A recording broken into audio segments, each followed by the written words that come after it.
안녕하세요. 캠핑장 예약 플랫폼 개발 프로젝트를 진행한 정다운입니다. 발표에 앞서 목차를 말씀드리겠습니다.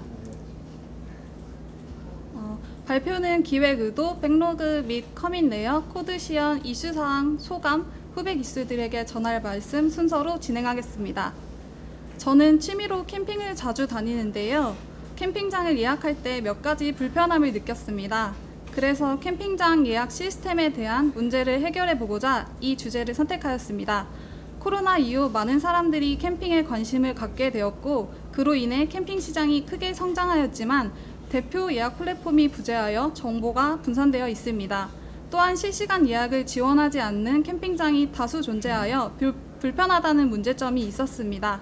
해피캠퍼에서는 사용자에게 실시간 빈자리 찾기 기능을 통해 원하는 날짜와 지역을 선택하여 자신에게 맞는 캠핑장을 쉽게 찾을 수 있도록 하고, 나만의 키워드를 통해 비교 시스템을 사용하여 여러 캠핑장을 효율적으로 비교 선택할 수 있도록 하고자 합니다.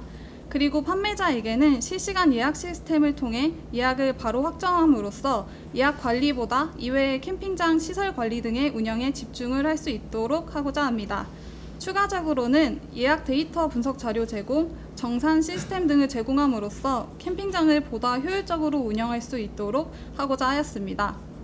우선 백로그를 보여드리기 전에 도메인이 어떻게 분리되어 있는지 보여드리려고 합니다.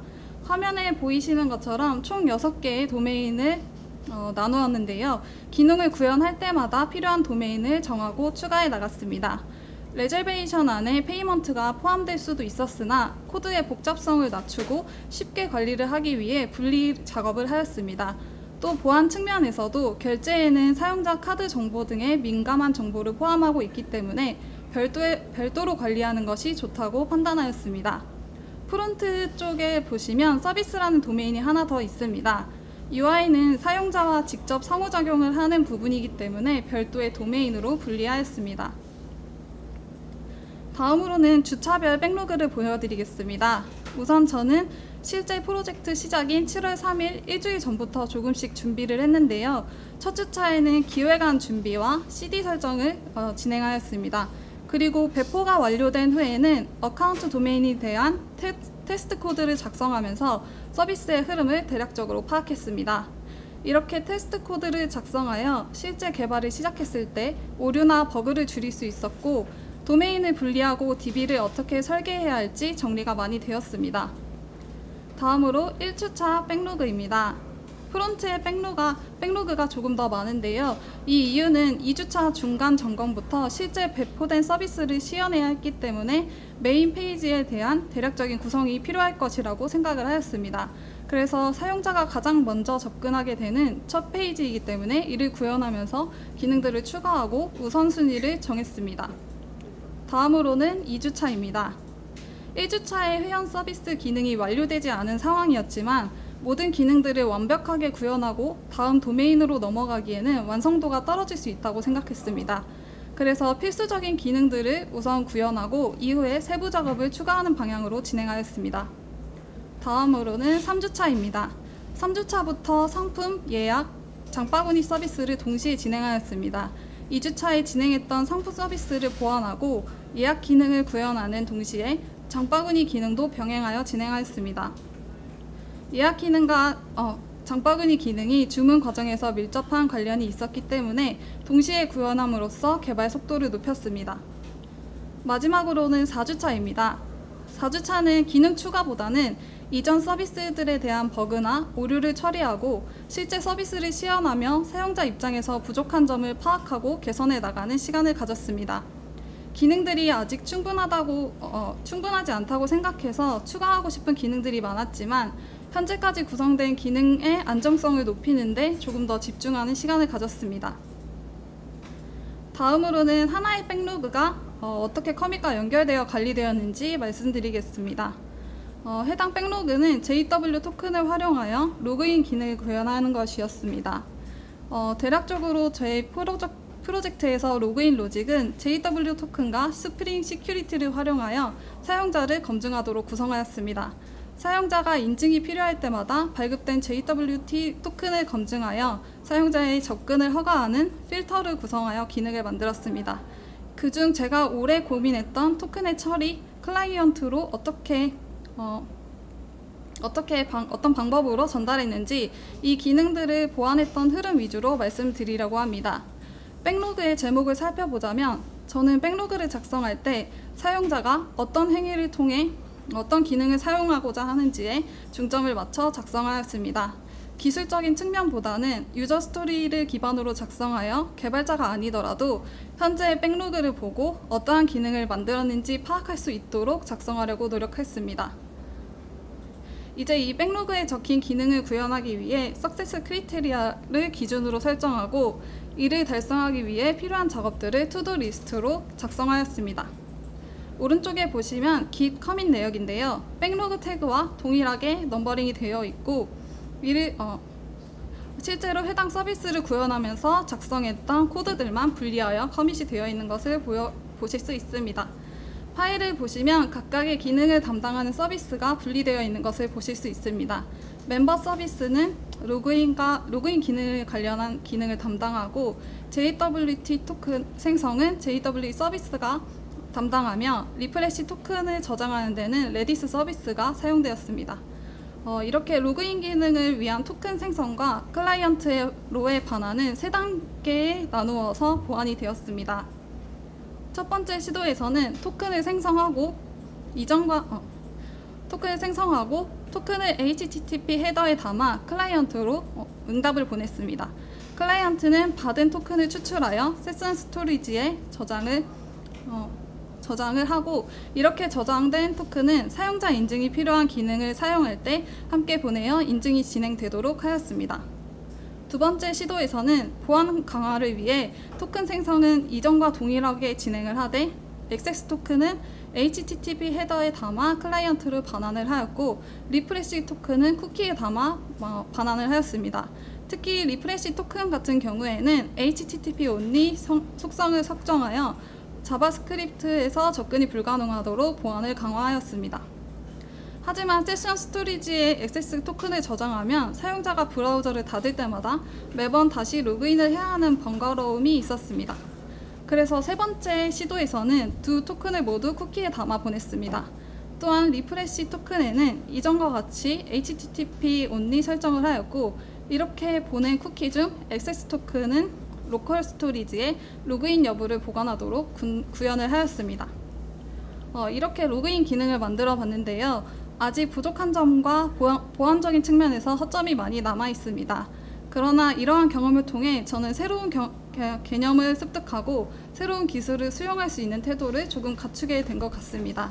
프로젝트가 끝나더라도 이 로그인 기능의 완성도를 높이기 위해 지속적으로 학습하고 보완해 나가볼 생각입니다. 이렇게 백로그와 간략한 커밋 내역을 살펴보았는데요. 총 백로그와 커밋 개수를 살펴보자면 프론트엔드의 경우 50개의 백로그와 140개의 커밋이 있으며 백엔드의 경우 48개의 백로그와 132개의 커밋으로 마무리되었습니다. 커밋 수가 백로그보다 이렇게 많은 이유는 기능을 추가하고 계속 수정해 나가는 과정에서 많은 커밋이 발생했기 때문입니다. 기존 커밋된 코드를 수정하면서 업데이트 커밋을 기록하여 커밋 수가 상대적으로 많아진 것을 볼 수 있습니다. 다음으로는 코드 시연에 앞서 현재 프로젝트에 사용한 기술 테크에 대해 간략하게 말씀드리겠습니다. 프론트의 경우 뷰와 뷰X, 뷰티파이를 사용하여 개발을 하였고 백엔드의 경우 자바, 스프링 프레임워크로 개발을 하고 데이터 관리는 JPA, MySQL, 레디스를 사용하였습니다. 배포에는 AWS 인스턴스를 사용하였고 도커를 사용하여 각각의 애플리케이션을 독립적인 컨테이너로 구성하여 배포를 진행하였습니다. CD를 진행할 때는 git 액션을 활용하였으며 이미지 처리는 S3를 사용하였습니다. 기타 백로그 관리는 노션을 활용하였습니다. 이제 실제 서비스를 시연하도록 하겠습니다.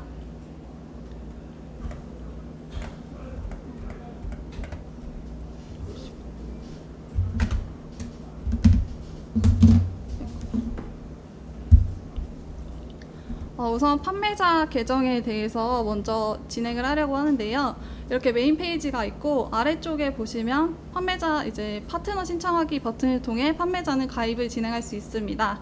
이 버튼으로 가입을 진행해 보도록 하겠습니다.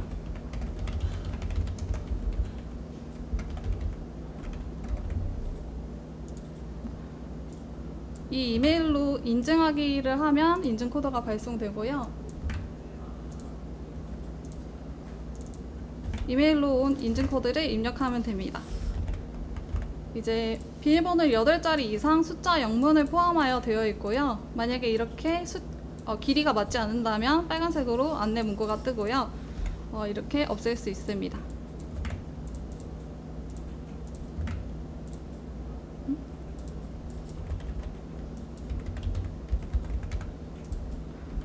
사업장명을 입력하고요. 사업자 번호를 입력합니다. 이렇게 하면 중복된 사업자 번호라고 나오면 안내가 나오는 것을 확인하실 수 있습니다. 이렇게 하면 확인이 완료되었습니다가 뜨고 가입을 진행할 수 있습니다. 그리고 바로 로그인 페이지로 이어지고요. 방금 가입했던 이메일로 로그인을 진행해 보겠습니다.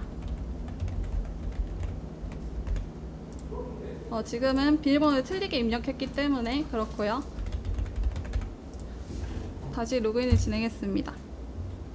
이제 마이 페이지로 들어가서 이제 파트너 정보나 나의 상품 목록을 확인할 수 있는데요. 파트너 정보에는 이렇게 가입 시 입력했던 값들이 적혀 있고, 이 값들은 디세이블로 수정이 불가능하도록 안내 문구와 함께 화면에 띄워 놓았습니다. 그리고 사업장 소개지는 주소 검색을 통해 할 수 있습니다. 이렇게 가져와서 주소를 입력하고요. 고객센터 전화번호도 입력해 줍니다. 그리고 저장하기를 누르면 이 방금 입력했던 그 정보가 저장되었던 것을 확인할 수 있고요. 또 추가적으로 입력을 할 수 있습니다. 그리고 마이 페이지로 다시 들어가서 나의 상품 목록에서 상품을 등록할 수 있습니다. 상품이 등록되지 않은 경우 이 버튼을 클릭하여 상품 등록 페이지로 이동을 할 수 있습니다. 카라반 상품을 등록해 보겠습니다.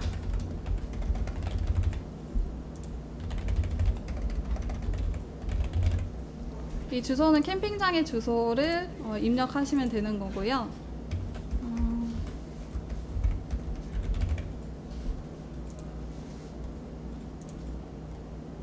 시설 정보를 이렇게 추가할 수 있습니다. 화장실 있고 샤워실 있고 와이파이, 편의점, 바베큐, 반려동물 가능 이런 것들을 추가할 수 있습니다.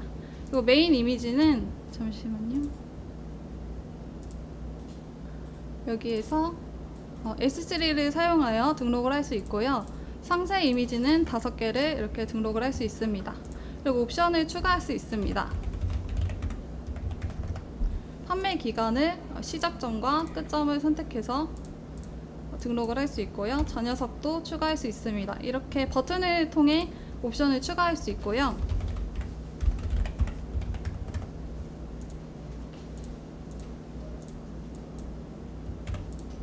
등록을 하면 상품 등록이 성공되고 마이 페이지에 있는 상품 목록을 통해서 이 내용을 확인할 수 있습니다. 시설 정보는 방금 제가 입력했던 그런 정보들이 들어가고요. 상품 이미지는 이렇게 메인 이미지와 상품 이미지 5개가 나옵니다. 그리고 옵션 정보도 확인할 수 있고 재고 리스트도 이렇게 확인할 수 있습니다. 이 상품은 이 페이지에서 바로 수정이 가능한데요. 수정을 해보겠습니다. 메인 이미지는 변경이 불가하고요. 상세 이미지는 삭제하고 등록을 할 수 있습니다. 삭제 버튼을 통해 삭제를 진행하면 버킷에서 데이터가 삭제가 되고요. 그 다음에 새로운 이미지로 올리면 됩니다.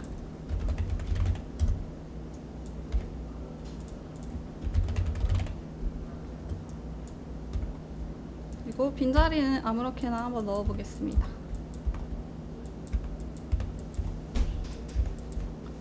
이렇게 해서 수정하기를 누르면 수정이 완료되었다는 문구가 나오고 상품 등록한 그 상세 페이지로 이어집니다. 이렇게 5개의 상세 이미지가 올라간 걸 확인할 수 있고요. 아까 선택했던 그 시설 관리 정보를 이렇게 인엄으로 처리해서 그 이미지 값을 이미지를 뷰에 넣어놓고 불러오도록 하였습니다. 수정된 내용이라고 확인하실 수 있고 이렇게 되고요. 이제 로그아웃을 진행하고 로그인이 되지 않았을 때 사이트를 이용할 수 있는 모습을 보여드리겠습니다. 전체 페이지는 이렇게 구성이 되어 있고요. 지금은 등록된 상품이 8개라서 이렇게 되어 있고, 상품 이름과 그리고 위에는 카테고리, 그리고 밑에는 그 상품이 갖고 있는 옵션의 최소값이 출력되고 있습니다. 그리고 최상단에는 이렇게 푸터가 위치하고요. 이쪽 버튼을 통해 또 상단으로 이동을 할 수 있습니다. 그리고 카테고리별로 이렇게 상품을 조회할 수 있습니다. 캠핑장 검색도 가능한데요. 방금 발표 캠핑장으로 검색을 올려서 이걸로 검색해 보겠습니다. 그럼 방금 제가 등록했던 상품이 이렇게 확인이 되고요. 눌러서 접근을 할 수 있습니다. 이제는 그 사용자 입장에서 구매자 입장에서 로그인해서 서비스를 보여드리겠습니다.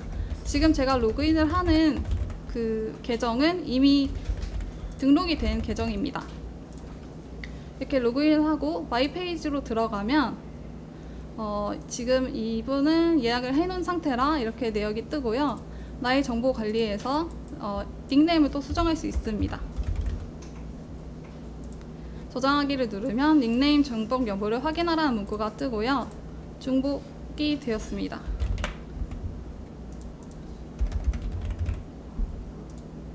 이제 이렇게 수정이 된 거를 확인하실 수 있습니다.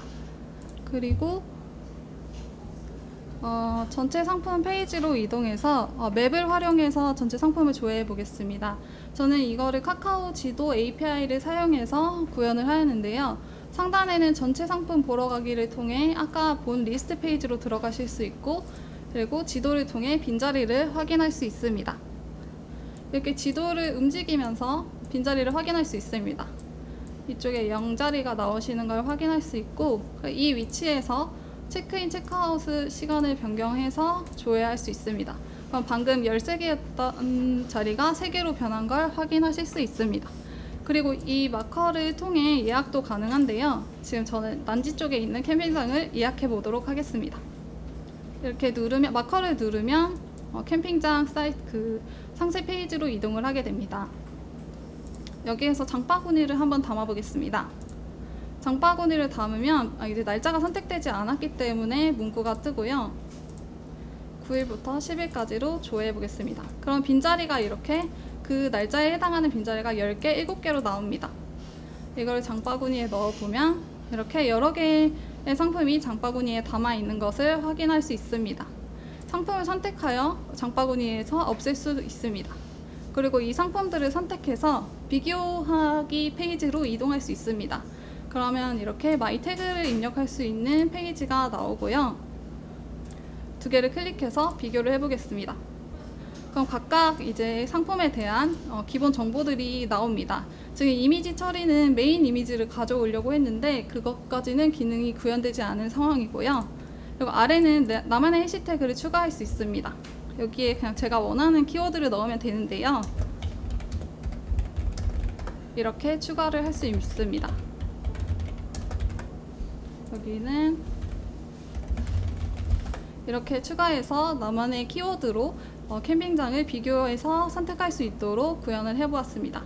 그리고 지금 있는 나의 장바구니 항목에서 상품을 예약할 수 있는데요.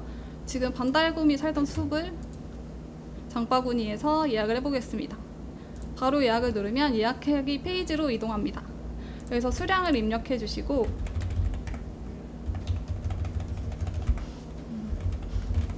라고 입력을 해서 예약하기를 누르면 예약 요청이 성공하고 결제 화면으로 이동됩니다. 저는 결제를 카카오페이를 연결했는데요. 이걸 결제를 실제로 해보겠습니다. 지금 결제가 완료되었고요. 그러면 이렇게 성공한 페이지로 이동하게 되고 나의 주문 목록으로 이동할 수 있습니다. 여기서는 나의 예약 목록을 확인할 수 있는데요. 지금 두 가지는 이전에 예약을 제가 넣어 놓은 거라서 상태가 컴플리트라고 되어 있고, 지금 방금 넣은 거는 아직 체크인이 진행되지 않았기 때문에 리퀘스트로 되어 있습니다. 이렇게 선택해서 들어가면 방금 제가 결제했던 그 주문 번호와 주문 일자, 그리고 상품에 대한 정보, 그리고 결제한 수단과 금액을 확인할 수 있습니다. 그리고 마이 페이지로 가보면 아까는 이용 완료에 두 개가 있었다면 지금은 예약 신청 상태로 하나를 볼 수 있습니다. 그리고 이제 회원 탈퇴도 한번 해보려고 하는데요. 이쪽 마이 프로필에서 탈퇴를 누를 수 있습니다. 간단한 안내 사항이 나오고요. 이제 비밀번호를 마지막으로 입력하게 되는데, 정상적으로 완료되지 않은 이유는 예약 신청된 내역이 있기 때문입니다. 지금은 이제 예약 신청이 있는 경우 탈퇴가 실패하도록 구현을 해둔 상황입니다. 네, 여기까지 서비스 시연 마치겠습니다.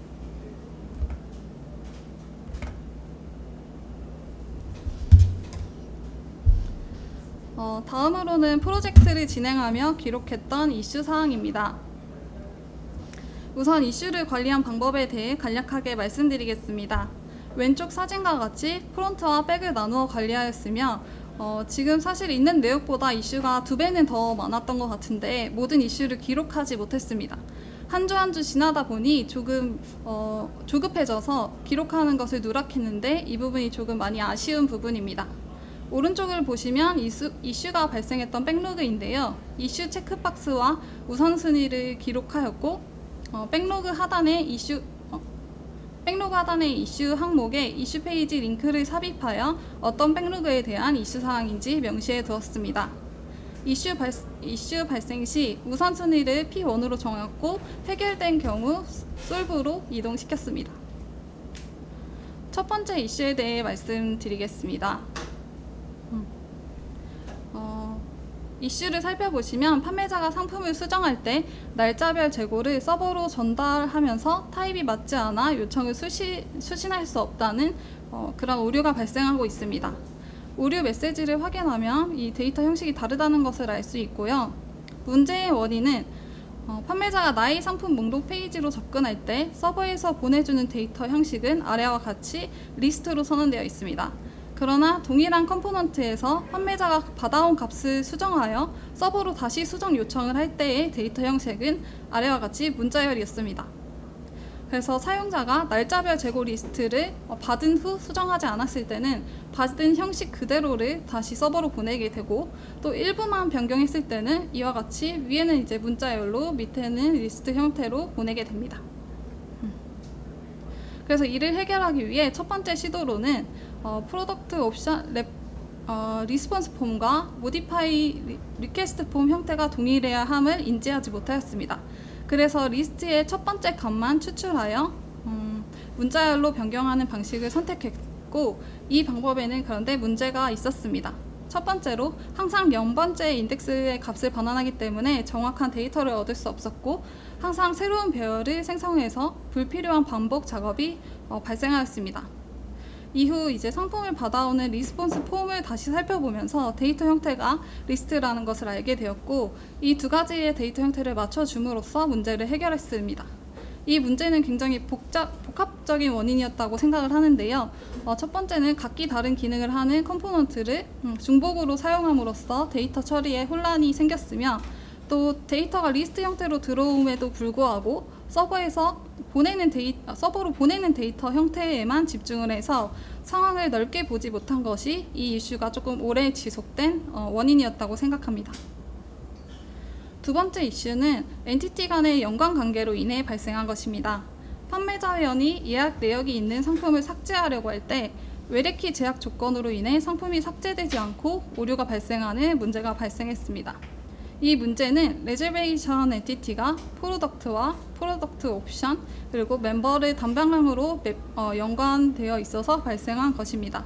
따라서 예약 내역이 존재하는 경우 프로덕트를 삭제할 수 없는 상황이었고요. 이를 해결하기 위해 코드를 다시 살펴보았는데요. 딜리트 메서드에 로직이 누락된 부분이 있었습니다. 기존 로직은 그냥 사용자 아이디와 삭제를 원하는 상품의 아이디가 동일하면 무조건 상품을 삭제하도록 구성을 했는데요. 수정된 로직에서는 먼저 사용자의 아이디로 사용자를 조회하고 사용자가 선택한 상품 아이디로 상품을 조회해서 만약에 예약이 남아 있다면 삭제를 할 수 없도록 false를 리턴하는 방식으로 수정하였습니다. 다음으로는 이번 프로젝트를 진행하며 느꼈던 소감에 대해 말씀드리겠습니다.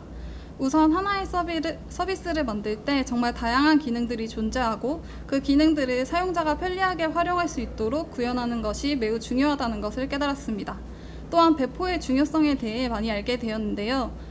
배포를 진행함으로써 실제 사용자들의 피드백을 수용하여 초기 버전에서 여러 가지 버그나 오류를 발견할 수 있다는 것을 알 수 있었고, 실제 사용자 입장에서 편리한 기능들을 추가 보완해 나갈 수 있다는 것을 알게 되었습니다. 마지막으로는 후배 기스들에게 전해드릴 말씀입니다. 프로젝트를 진행하면서 저는 중간 점검 및 이슈 관리, 소통의 중요성을 느꼈습니다. 저도 이 부분을 늦게 깨닫게 되어서 프로젝트의 완성도가 다소 떨어지는 편인데요. 그래서 후배분들께서는 이러한 중요성을 처음부터 잘 인지하고 진행해 나갔으면 좋겠다고 생각하여 이렇게 말씀드리려고 합니다. 저는 발표를 어려워하고 힘들어하는 사람으로서 일주일에 한 번 오는 발표가 굉장히 부담이 되었습니다. 그러나 일주일에 한 번 오는 발표 시간이 저를 더 열심히 하게 하는 동기부여가 되었으며 주 단위로 목표를 짧게 설정했기 때문에 집중력과 성취감을 높이는 데 도움이 되었습니다. 그리고 발표를 준비하면서 코드를 더 깊게 들여다보고 고민하면서 프로젝트를 전반적으로 정리할 수 있는 기회가 되기도 하였습니다.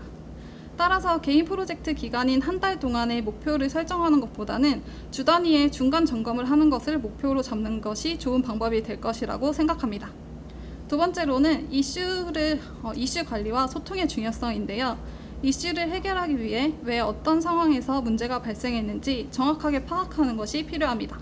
시간 낭비를 최소화하기 위해 자신이 어떤 작업을 하고 있는지 잘 알고 있어야 한다고 생각합니다. 문제가 되는 부분을 정확하게 파악하고 선생님께서 구축해주신 이슈 핸들링 프로세스를 활용하면 효율적으로 작업을 할 수 있을 것이라고 생각합니다. 저는 개인 프로젝트를 진행하면서 다른 동료분들과 소통을 하며 도움을 많이 받았는데요. 소통을 통해 비슷한 작업을 하는 동료들과 이슈를 해결하고 아이디어를 공유함으로써 빠르게 문제를 해결해 나갈 수 있었습니다. 후보분들께서는 중간 점검을 잘 활용하고 소통과 이슈 관리를 철저히 하여 프로젝트의 완성도를 높여가시길 바라겠습니다. 그리고 같이 이슈 해결해 주신 동료분들과 선생님께도 감사하다는 말씀 드리고 싶습니다. 발표를 마치겠습니다.